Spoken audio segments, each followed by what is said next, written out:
पाठ का नाम मैं मैं क्यों लिखता हूँ। लेखक कौन हो गए, नाम बताओ।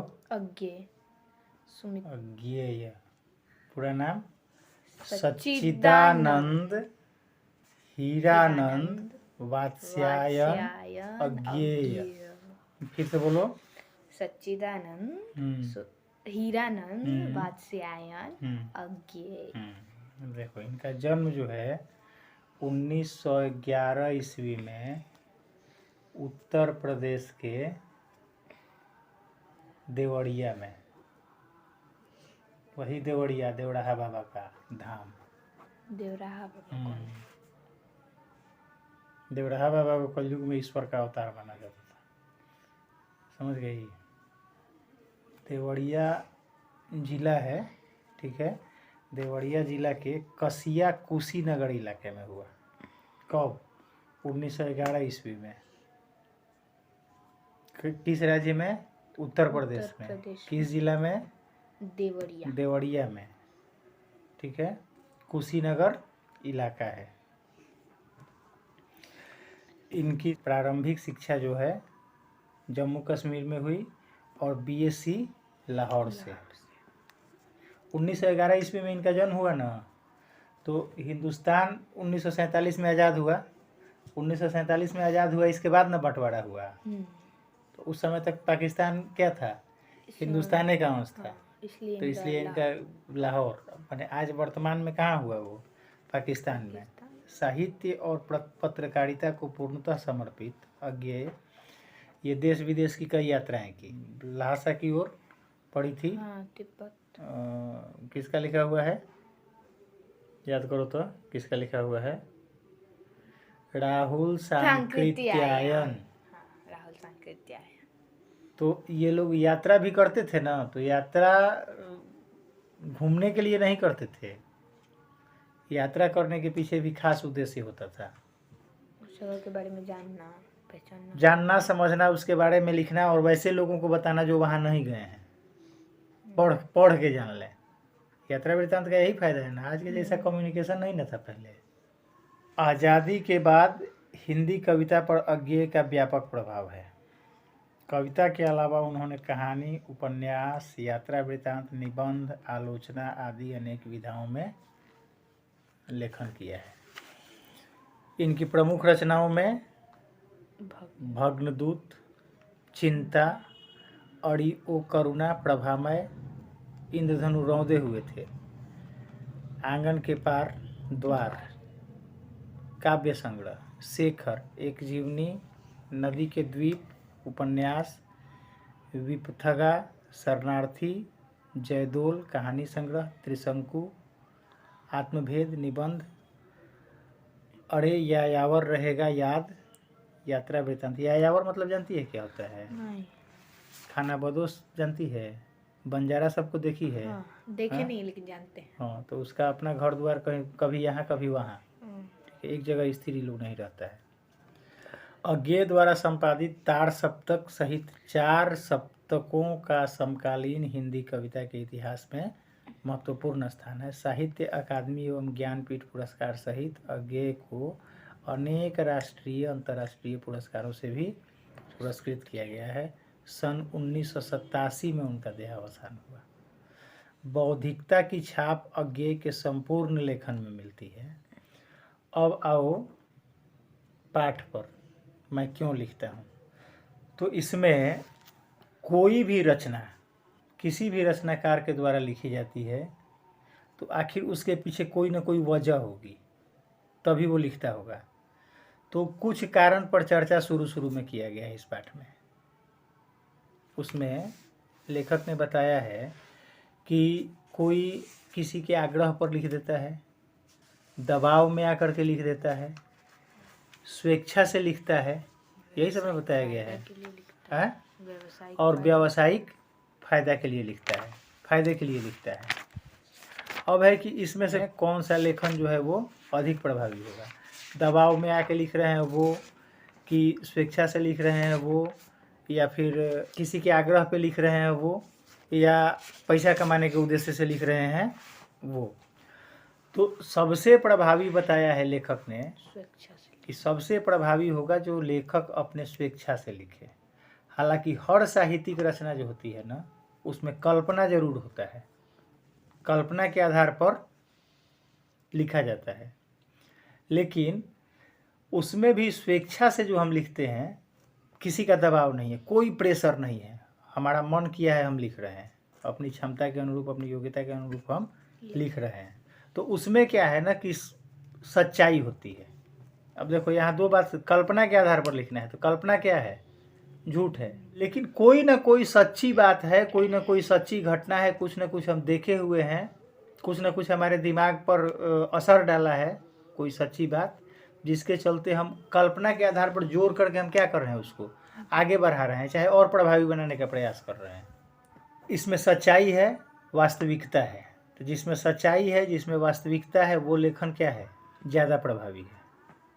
लेखक यह सब सोचने पर इसलिए विवश हुआ कि वो गया है हिरोशिमा घूमने के लिए। जीवनी में बताया गया है ना कि देश विदेश की कई यात्रा की। तो हिरोशिमा घूमने के लिए गया है ना, तो वहाँ देख रहा है कि कैसे जब अमेरिका के द्वारा गिराया गया था अणुबम, उस समय अणुबम ही था, अब परमाणु बम हो गया है, उससे भी ताकतवर। तो उस समय के गिराए गए अणुबम की त्रासदी को वहाँ के लोग कैसे झेल रहे हैं अभी तक, जब वो गया है घूमने तब। और एक चीज़ और उसको दिखती है वहाँ, वो दिखती है क्या? एक पत्थर पर, एक चट्टान पर एक व्यक्ति की छाया बनी हुई है, वो देखता है। वहाँ से देख के आ जाता है, वो देख करके आ जाता है, मन में सोचता है कि भाई बहुत बड़ी त्रासदी हुई है, अभी तक लोग झेल रहे हैं। लेकिन जब वो हिंदुस्तान आता है ना, तो हिंदुस्तान आता है तो एक कविता लिखता है हिरोशिमा नाम से, किताब में दिया हुआ है। तो हिरोशिमा नाम से ही कविता लिखता है, कहाँ? रेलगाड़ी में बैठ करके। एक पाठ और पढ़ी है जिसमें रेलगाड़ी में बैठ करके लिखना कोई चाहता है, लखनवी अंदाज। क्या नाम है उस पाठ का? लखनवी अंदाज। हालांकि उसमें रेलगाड़ी में बैठ करके लेखक नहीं लिख पाया था, नवाबे साहब को देखने में उलझ के रह गया था, खीरा के साथ उनका जो जो चल रहा था उसमें उलझ के वो रह गया था। यहाँ रेलगाड़ी में बैठ करके अज्ञेय जी क्या करते हैं, एक कविता लिख लेते हैं हिरोशिमा। तो उस कविता में ये वर्णन किया गया है कि कैसे हिरोशिमा में अणुबम की त्रासदी हुई थी और उसका प्रभाव क्या क्या पड़ा। हालांकि वहाँ से घूम के आ गया, देख लिया, वहाँ से घूम करके आ गया, दिमाग पर जो असर होना था हुआ। लेकिन यहाँ जब देखा उसने अपने हिंदुस्तान में आकर के, देश के पूर्वी सीमा पर सैनिक जो हैं वो क्या कर रहे हैं कि अपना पेट भरने के लिए नदी में क्या करते हैं, विस्फोट करते हैं, और नदी में विस्फोट करके मछलियों को मारते हैं, और उनको जितनी आवश्यकता है उससे कहीं अधिक मछलियाँ वो मार देते हैं। तो यहाँ क्या होता है ना कि वहाँ जो देखा है वो हिरोशिमा में लोगों के कष्ट को, उसको यहाँ इस घटना से अब खुद को जोड़ लेता है। वो वहाँ से देख के घूम के आ गया है, लेकिन जितना असर मछलियों को मरते हुए जब वो देखता है ना, तब लगता है कि अरे बाप, कितना गर्मी वो लोग झेला होगा, कितना लोग बिना मतलब के मारे गए होंगे। दुश्मनी तो सरकार की सरकार से है, देश की देश से है। वैसे अभी रूस में, यूक्रेन में चल रहा है, तो सैनिक तो ठीक है कि एक तरफ से रसिया के सैनिक लड़ रहे हैं, एक तरफ से यूक्रेन के सैनिक लड़ रहे हैं, दोनों अपने अपने देश के लिए लड़ रहे हैं, मर रहे हैं। लेकिन स्थानीय लोगों को भी तो उससे क्षति हो रही है, बिजली काट दिया गया, पानी बंद कर दिया गया, तो स्थानीय लोग प्रभावित हो रहे हैं कि नहीं हो रहे हैं। तो जितनी आवश्यकता है उतनी पेट भरने के लिए ठीक है, सैनिक हैं, उनको खाना चाहिए, तो उनको जितनी ज़रूरत है उससे कहीं अधिक मछलियाँ वो क्या कर रहे थे, मार दे रहे थे। तो यहाँ इसको देख करके वो जोड़ता है अपने आप को, कहाँ ले जा करके, वहाँ हिरोशिमा ले जा करके जोड़ता है। और तब आकर के वो देखता है ना, कह रहा है कि अब लेखन का एक और तरीका हो सकता है या कारण हो सकता है अनुभव, अपने अनुभव के आधार पर लिखें। और उससे भी ज़्यादा प्रभावी है अनुभूति। अब अनुभव और अनुभूति में क्या फ़र्क है? तो अनुभव जिसके साथ जो काम हुआ है उसी को है। किसी के पैर में कांटा चुभ गया तो कांटा चुभ गया, यदि वो कुछ पल के लिए रुक गया रास्ते में या उसको दर्द हो रहा है, तो उसके साथ चलने वाला व्यक्ति यदि उससे कह रहा है कि चलो ना, लग रहा है कि तलवार पर पैर पड़ गया है, कांटे ना चुभा है, चलो, लेकिन उसको कितना दर्द है, कितनी पीड़ा है, कितना कष्ट है, इसका अनुभव किसको हो रहा है? जिसके पैर में कांटा चुभा है उसको। साथ वाला व्यक्ति क्या कर रहा है? साथ वाला व्यक्ति कह रहा है कि चलो, लेकिन उसी व्यक्ति के हाथ में जब कोई, जो सपोज दैट सुई चुभ जाती है, या उसके हाथ में जब कोई नुकीला पदार्थ चुभता है कभी कुछ दिन के बाद, अब क्या होगा? अब उसको अपने दर्द से उसके दर्द का एहसास होगा कि आखिर वो बैठ कहे गया था।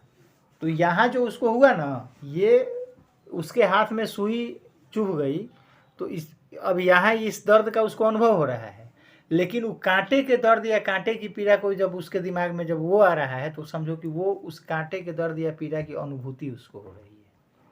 तो यदि हम आग्रह छोड़ दें, दबाव छोड़ दें, स्वेच्छा छोड़ दें, व्यावसायिक फायदा छोड़ दें, अनुभव छोड़ दें, तो अब सबसे अधिक प्रभावी क्या हो गया? अनुभूति के आधार पर जो कविता लिखी जाती है वो हो गई। या मैंने कविता ही क्यों, कोई भी रचना जो अनुभूति के आधार पर हम लिखते हैं वो और ज़्यादा कारगर होगी। तो लेखक कर क्या रहा है ना, कि लेखक अपने आप को तौल रहा है कि मैं क्यों लिखता हूँ, जबकि कोई भी रचनाकार कुछ भी लिख रहा है तो वो लिखने का वास्तविक कारण वही जानता है। कौन? जो लिख रहा है वो। बाकी लोग क्या करेंगे? बाकी लोग अंदाजा लगाएंगे, बाकी लोग उसका अंदाजा लगाएंगे, ये सोच करके लिखा गया होगा, इसलिए लिखा गया होगा। लेकिन 5-7 को जो कैरेक्टेरिया बताया गया है, उस तराजू पर लेखक क्या कर रहा है? अपने आप को रख करके तौल रहा है। दूसरा चीज़ जो इस पाठ में प्रमुख रूप से आया है कि विज्ञान का दुरुपयोग। न्यूक्लियर एनर्जी की कल्पना इसलिए नहीं की गई थी कि देश बर्बाद कर देंगे। न्यूक्लियर एनर्जी की कल्पना इसलिए की गई थी, या इसलिए इसको खोजा गया कि धरती पर ऊर्जा के एक नए स्रोत का हम आविष्कार करें, एक नई ताकत खोजी गई थी। लोहा का खोज इसलिए नहीं किया गया होगा कि तलवार बनेगा उससे। लोहा का खोज इसलिए किया गया होगा ना कि सुई बनाएंगे और फटे हुए कपड़े को सिलेंगे। तो अब यहाँ है कि विज्ञान से हमको बहुत फायदा है। ऐसा अब इसका क्या मतलब है कि हम विकास रोक दें? विकास रोकेंगे नहीं। विज्ञान जरूरी है, विज्ञान का फायदा है, लेकिन विज्ञान का उपयोग होना चाहिए, विज्ञान का दुरुपयोग नहीं होना चाहिए। यहाँ इस पाठ में क्या झलकता है कि विज्ञान का दुरुपयोग किया गया है, हिरोशिमा में भी, और यहाँ देश के पूर्वी छोर पर जो मछलियों को मारा जा रहा है वहाँ भी। जो कविता लिखा है लेखक ने कि एक दिन सहसा सूरज निकला, अरे क्षितिज पर नहीं, नगर के चौक धूप बरसी, पर अंतरिक्ष से नहीं फटी मिट्टी से, छायाएं मानव जन की दिशाहीन सब ओर पड़ी, वह सूरज नहीं उगा था पूरब में, वह बरसा सहसा बीचों बीच नगर के, काल सूर्य के रथ के पहियों के ज्यों अरे टूट कर बिखर गए हों दसों दिशा में। कुछ क्षण का वह उदय अस्त, केवल एक प्रज्वलित क्षण को दृश्य सोख लेने वाली दोपहरी, फिर छायाएं मानव जन की नहीं मिटी, लंबी हो होकर मानव ही सब भाप हो गए, छायाएं तो अभी लिखी हैं झुलसे हुए पत्थरों पर, उजरी सड़कों के गच पर, मानव का रचा हुआ सूरज मानव को भाप बनाकर सूख गया, पत्थर पर लिखी हुई यह जली हुई छाया मानव की साखी है। देखो, एक सूरज जो पूरब में निकलता है, प्राकृतिक सूरज है, वो प्रकृति की देन है, तो उस सूरज से हमको फायदा है। सूरज के निकलने के साथ दिन होता है, सूरज के अस्त होने के साथ दिन समाप्त होता है। तो सूरज का निकलना ये जाहिर करता है कि अब आप अपने काम में लगिए, और सूरज का अस्त होना ये बताता है हमको कि अब काम करने का समय खत्म है, शरीर को आराम दीजिए। वो सूरज धरती पर जीवन का आधार है, उसके उदित होने की, निकलने की और डूब जाने की, अस्त होने की दिशा निर्धारित है, उसकी गति निर्धारित है। पूरब से निकलता है, पश्चिम में डूबता है, आसमान में निकलता है। ये जो सूरज निकला, मानव निर्मित सूरज, उसमें भी उतनी ही चमक है, उतनी ही गर्मी है, लेकिन इस सूरज के निकलने की दिशा निर्धारित नहीं है, और ये आसमान के पूर्वी छोर से नहीं निकला है, हवाई जहाज से ला करके पटक दिया गया धरती पर, और धरती पर गिरने के बाद इसका विस्फोट हुआ है, तो मिट्टी को फाड़ करके निकला है ये सूरज। और ये सूरज जल को भाप नहीं बनाता है, जो धरती पर जीवन का आधार है, जल चक्र वाटर साइकिल, उसमें ये मदद नहीं करता है, जल को भाप बना करके नहीं सोखता है ये। आदमी को ही भाप बना करके उड़ा देता है, सोख लेता है। उस सूरज की छाया जो बनती है, उस सूरज से जो धरती पर जो भी चीज़ है उसकी जो छाया बनती है, छोटी होती है बड़ी होती है, लेकिन ये सूरज क्या करता है, आदमी को ही छाप देता है। और कहाँ? चट्टान पर, जिसकी छाया घटती बढ़ती नहीं है, सीधे आदमी क्या होता है, जाके छप जाता है। तो ये क्या है, ये विज्ञान का दुरुपयोग है। तो यदि मैं क्यों लिखता हूँ, लेखक अपने लेखन के संबंध में ये सोच रहा है, तो कोई भी वस्तु जो विज्ञान का आविष्कार है उसके उपयोग पर, प्रयोग पर, दुरुपयोग पर सोचना चाहिए कि नहीं सोचना चाहिए? सोचना चाहिए। किसी भी चीज़ का आविष्कार हम किस लिए करते हैं? कि उससे हमारा जीवन सहज हो, सरल हो, सुलभ हो। इसलिए नहीं ना कि वो दूसरों का जीवन ही खत्म कर दे। और विकास जब इतना अधिक हो गया है कि जहाँ मनुष्य अस्तित्व विहीन है, तो शब्दों का क्या मायने है? मनुष्य जब अस्तित्व विहीन है तो शब्द का कोई मायने है? शब्दों का कोई मायने नहीं है।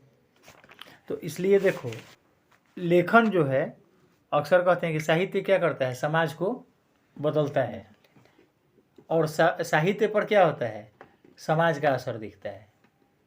तो होना ये चाहिए ना कि साहित्य पर समाज हावी नहीं हो, समाज पे साहित्य हावी हो।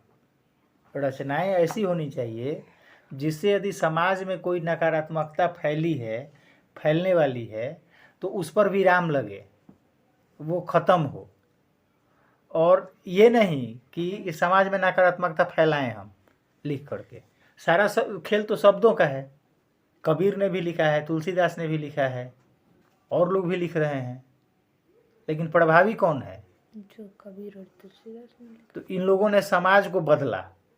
समाज में जो रूढ़िवादिता फैली थी, समाज में जो किसी तरीके की कोई नकारात्मकता थी, उसमें क्या हुआ, बदलाव आया।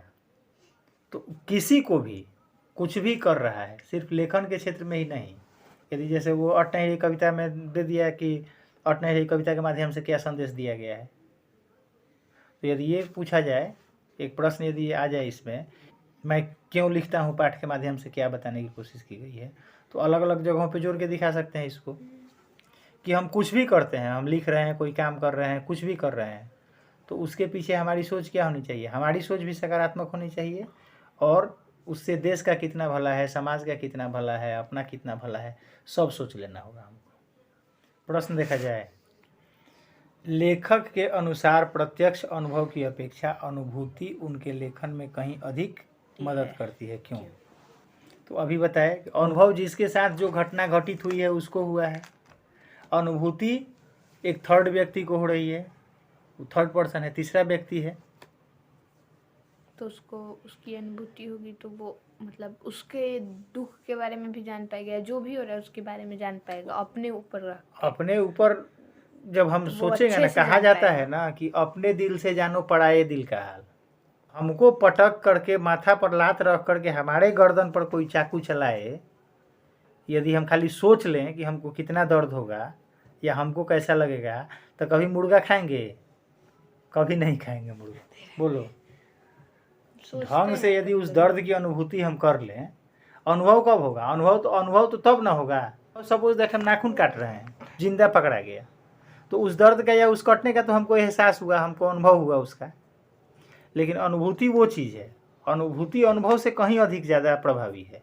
सवाल ही नहीं उठता है कि जब हम यदि अपनी कल्पना कर लें, हम किसी को पीटे जा रहे हैं, मारे जा रहे हैं, या उसको हम खराब शब्द ही बोल रहे हैं, तो यदि उसको हम अपने ऊपर रख करके देखें कि अच्छा हमको कोई कहता है तो हमको कैसा लगता है, यहीं से दिशा बदल जाएगी। तो लेखन का भी मतलब बदल जाएगा। जैसे ही हम अनुभूति को डालेंगे ना लेखन में, लेखन का भी मतलब क्या होगा, बदल जाएगा। लेखक ने अपने आप को हिरोशिमा के विस्फोट का भोक्ता कब और किस तरह महसूस किया? कब महसूस किया? जब देखा मछलियों को विस्फोट से मारते हुए, तब उसको लगा।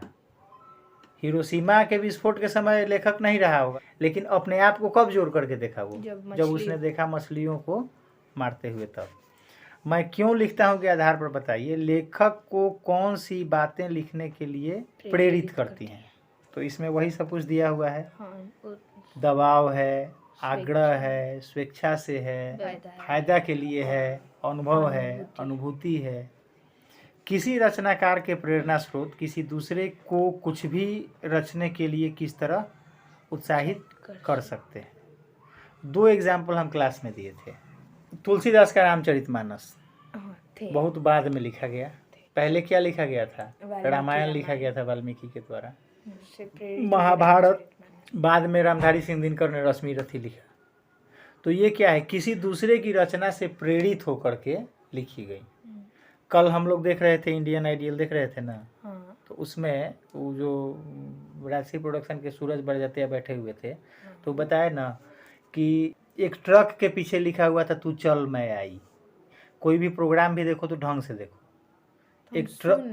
एक ट्रक के पीछे लिखा हुआ था तू चल मैं आई, उसको लेकर के क्या किया गया? पूरा गाना बनाया गया। आज आसाम होने आई मौसम ने लिया अंगड़ाई, तो किस बात की है लड़ाई तू चल मैं आई। तो तू चल मैं आई जुड़ा ना उसमें। और ये रचना किसकी थी? उसकी नहीं थी जिसने गाना लिखा। तो इस रचना से प्रेरित होकर के लिखा गया ना, पूरा एक गाना लिखा गया। तो किसी दूसरे की रचना से प्रेरित होकर के भी हम रचनाएं लिख सकते हैं, यानी प्रेरणा के आधार पर भी रचनाएं लिखी जा सकती हैं। कुछ रचनाकारों के लिए आत्मानुभूति स्वयं के अनुभव के साथ साथ बाह्य दबाव भी महत्वपूर्ण होता है। ये बाह्य दबाव कौन कौन से हो सकते हैं?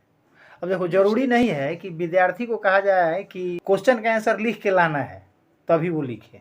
तो ये क्या? एक बाहरी दबाव है टीचर का, देर से आने के लिए आवेदन लिखो, ये क्या है? बाहरी दबाव है। लेकिन जरूरी नहीं है कि हमेशा ये बाहरी दबाव किसी दूसरे के द्वारा ही दिया जाए। ये बाह्य दबाव और कौन कौन हो सकता है? हमारा अपना मानसिक भी तो हो सकता है ना। हमने कोई घटना देखी, उस घटना का असर हमारे दिमाग पर ऐसा हुआ कि हम लिखने बैठ गए।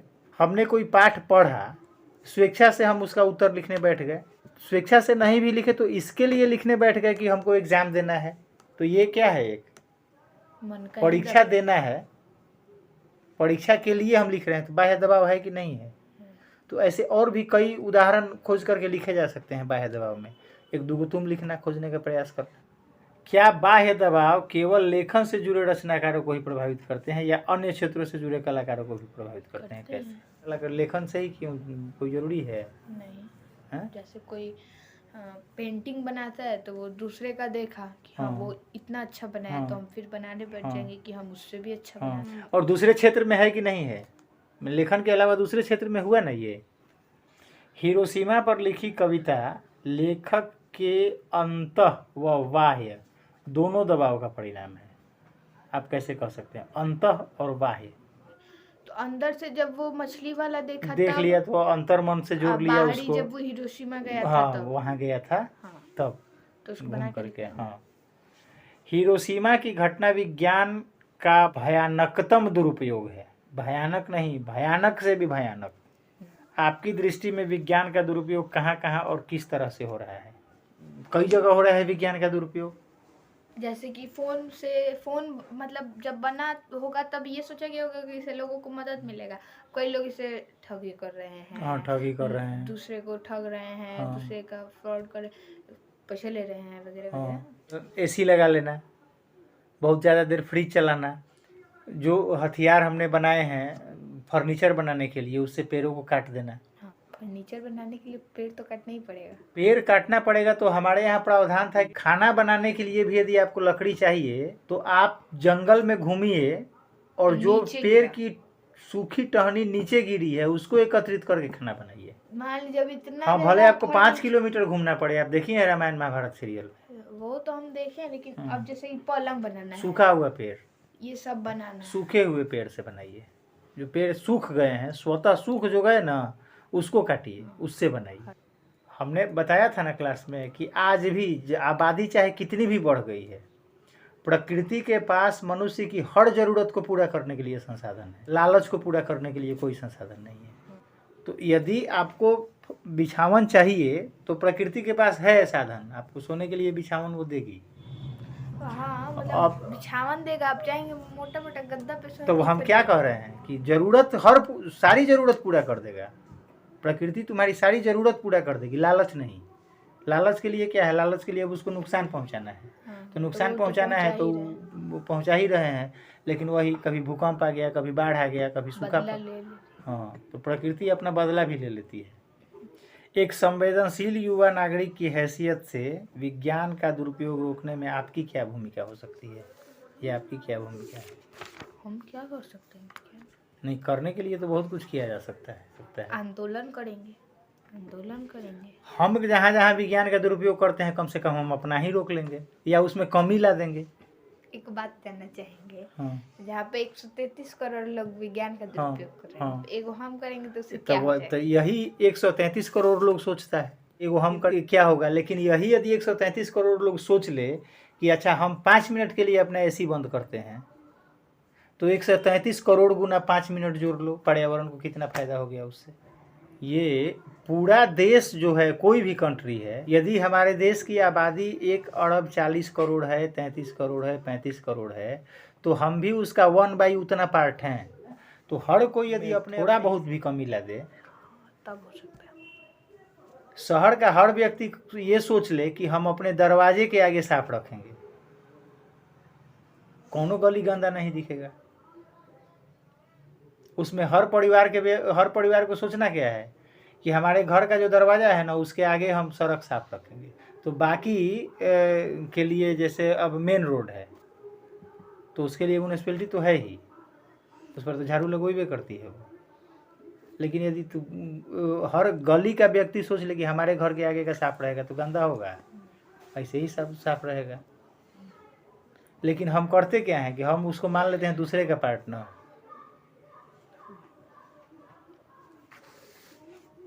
यही है, ठीक है।